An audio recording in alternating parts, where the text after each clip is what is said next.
Hi, I'm Allie with the Potomac Bead Company, and I'm going to go over with you what we teach in our Intro to Wire class. For the Intro to Wire class, we're going to be learning basic wire techniques, how to make eye-pins, coiled eye-pins, figure eights, an S-hook, and also about the different pliers and wire that we're using. For the wire, I have my students get a 20 gauge and either an 18 gauge or a 24 gauge wire. I prefer that they purchase a 20 gauge and an 18 or 16 gauge wire. That's what I'm going to use for the clasp. The higher the number when you're talking about wire, the thinner the wire is. So I'm working with a 20 gauge wire right here. Thicker gauge 16 wire is what I'm going to do my clasps and closures with, as well as my figure eights. I also have my students purchase some beads. These here are 12 millimeter round or 10 millimeter round beads. Usually keep them to about an 8 to a 12 millimeter when you're first starting out. Anything smaller than that is harder to work with, and bigger than that is harder to work with. It's easiest if everybody is on the same page and doing kind of around the same style. Whether or not it's flat, rounded, coin shape, rondelle, it doesn't really matter, but something about between 10 and 12 millimeters is the easiest to work with. Plier wise, I'm working with really 3 pliers and then kind of throwing one more in. When I'm looking at my pliers, I'm working with a wire cutter. When you're thinking about wire cutters, you're looking for your wire cutters to have a V side and a flat flush side. The flat flush side is always going to be closest to your project, and when you're closing that, that's going to get your nice flush cut. On the V side, which is going to be away from your project, it's actually going to sit further away from your beads and also going to give off an actual V cut to it, because that's where the pressure point comes and that's how it's cutting the wire. In addition to the wire cutters, you're going to be using round nose pliers. Round nose pliers are exactly like they sound. They have 2 round jaws. The closer you hold to your hand, the wider and the bigger your loop is going to be. The closer towards the point, the thinner the loop is going to be, and the smaller. When you're working with these, if you're working with a perfectionist or somebody that really wants their loops to be the same size, you can also take a Sharpie marker and you can draw across your round nose pliers, so that makes sure that when you're holding with them, you get the same size loop. So you'll just take your Sharpie marker, and what you'll do is draw it right along the side of your pliers. And I'm not going to be making terribly small loops. I'm going to be making about middle-sized loops. Eventually that marker will wear off, so you'll just need to do that again. In addition to the wire cutters and the round nose pliers, I'm also going to be using a flat nose pliers. Whether or not you use a bent flat nose or a straight flat nose, chain nose pliers is up to you. One thing that you want to make sure of is that when you open up your pliers, they do not have any ridges in them and that they're nice and flat inside. I prefer to use the bent chain nose rather than the flat chain nose.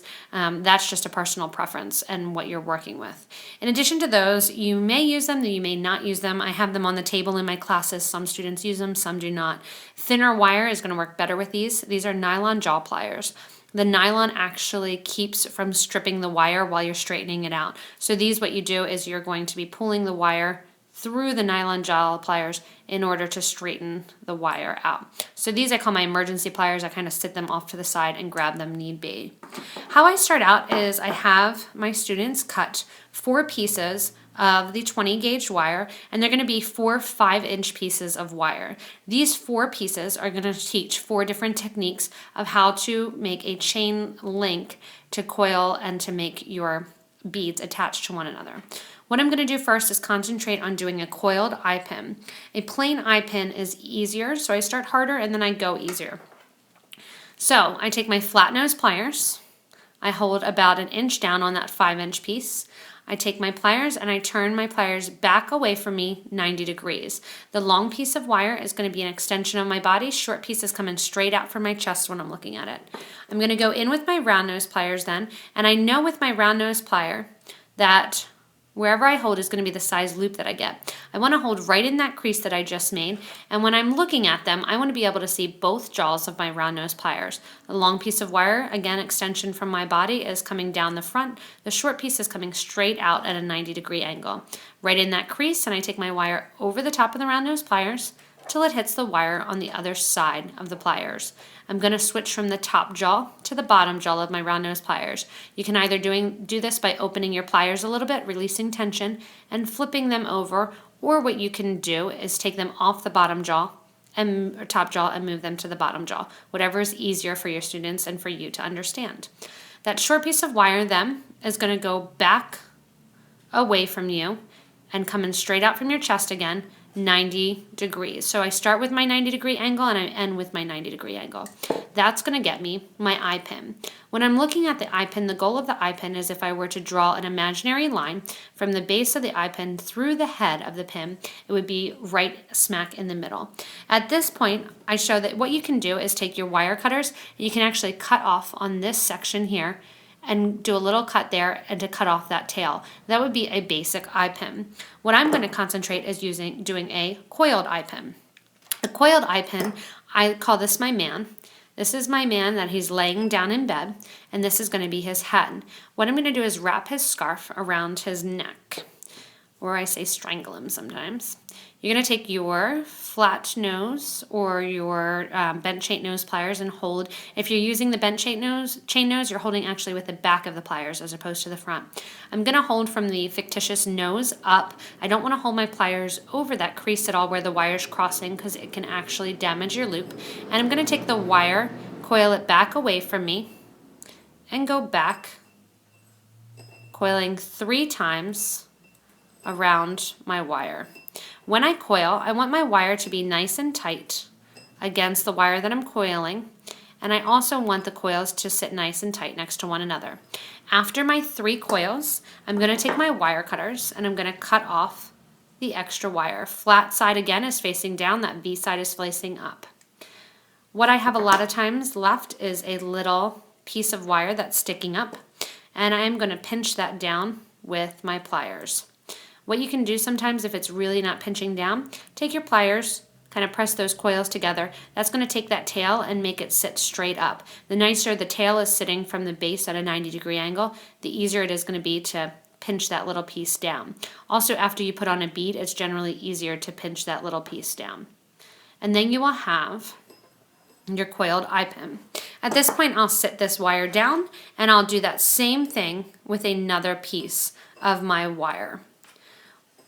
Then going back to the original piece of wire, so I've already done that twice, what I'm going to do is put on one of my beads.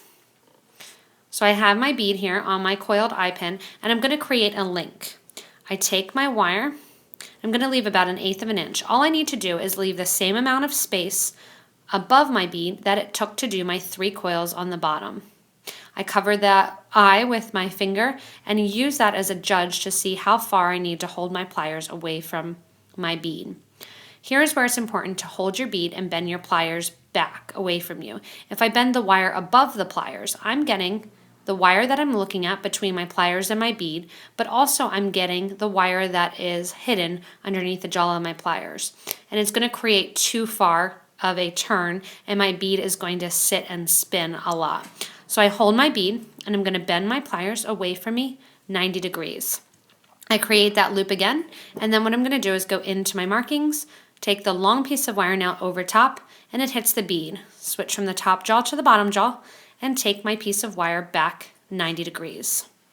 That's going to create my eye pin. Again, I let my man lay down in bed. I say he's kind of gained weight, he's gotten married. I let him lay down in bed. He's a bigger guy now with his bead on. I hold from his nose up and I take the scarf and I strangle it around him, wrapping 3 times. I do this with one piece and I cut off. The second piece that I've done, I'll pick up, and after doing this same step and getting to this point for the second piece of wire, what I do is take this extra wire and show how to wrap over the bead. You're going to ignore the fact that the bead is even there and just take the wire from one side of the bead that it's coming out of, and I'm going to coil it around the bead and spiral it around. So the wire is now wrapped around the bead. To secure that wire, what I'm going to do is take the extra wire and wrap it around the base of the coils on the first side 1 time. After I do that, I am going to cut off the extra wire and pinch that down a little bit. Then I'm going to be left with a bead that has a coil to it. After that coil, I'm going to take my next 2 wires and I'm going to show how to connect my beads together.